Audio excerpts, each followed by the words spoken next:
Hapon po sa inyo mga kaasid. Wala dito sila Bunso at saka si Mama. Meron na po palang dumating. Reward kasi ito ni Buddy kasi nakakasama po kasi natin siya sa pagbablog. So kahit pa paano, inorderan po siya ni Mama sa Shopee. Ano po natin kay Buddy. Goat milk tablet. Ito po, meron siya niyan. Saka itong goat milk tablet ulit. Yan. Meron din po siyang pang punas-punas sa pupo niya.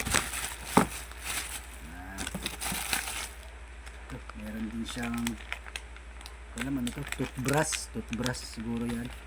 Ito, meron na siyang magiging laruan. Kaso bago natin ibigay sa kanya yan, yan po si Buddy. Bago ko ibigay sa ito, wala tayong mautusan, ikaw utusan ko. So mangungutang ka kay Aling Gina ng ito, may utos tayo sa kanya. Susulat po natin dito kasi utusan natin siya, nautusan naman po yan. Bago natin siya bigyan ng mga ganyan, pakuhanin natin siya ng bitsin isa, tapos nor isa, tsaka honey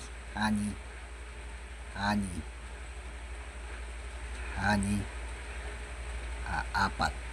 Okay na yun, apat. Medyo hindi tayo makalabas kasi mainit yung panahon. So tusan natin si Buddy. Mga kasin.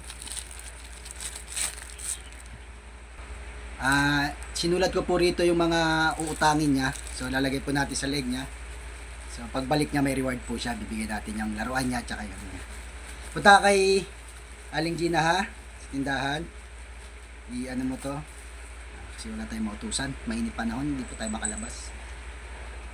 Sige na, punta ka na dun ha. Kasi punta na po yan dun. Sige na, punta ka na Aling Gina ha. Napunta ko, balik ka na lang dito ha. Nautusan na po yan. Mamaya babalik na po yan. Buddy! Ito na po siya, Buddy! Ito na po siya, mga kasid. Ayan na po si Buddy, oh. May dala na po. Ha? Ay, mga kasid, hingal na hingal po si Buddy.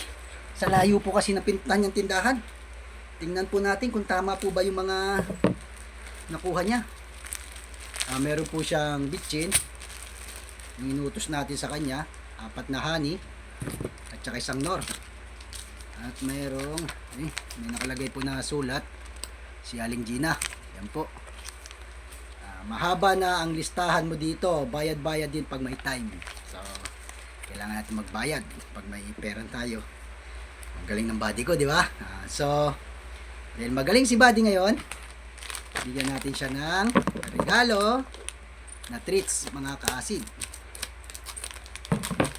Ito Buddy ko. Buddy. God bless po sa ating lahat, mga kasid, at pagpalain po tayo. At ganun lang po, mag-alaga rin po kayo. Yung langaw, alagaan nyo po. Pwede nyo pong utusan din niya mangutang pag naturuan nyo po. Ito si Buddy, naturuan talaga to. God bless po.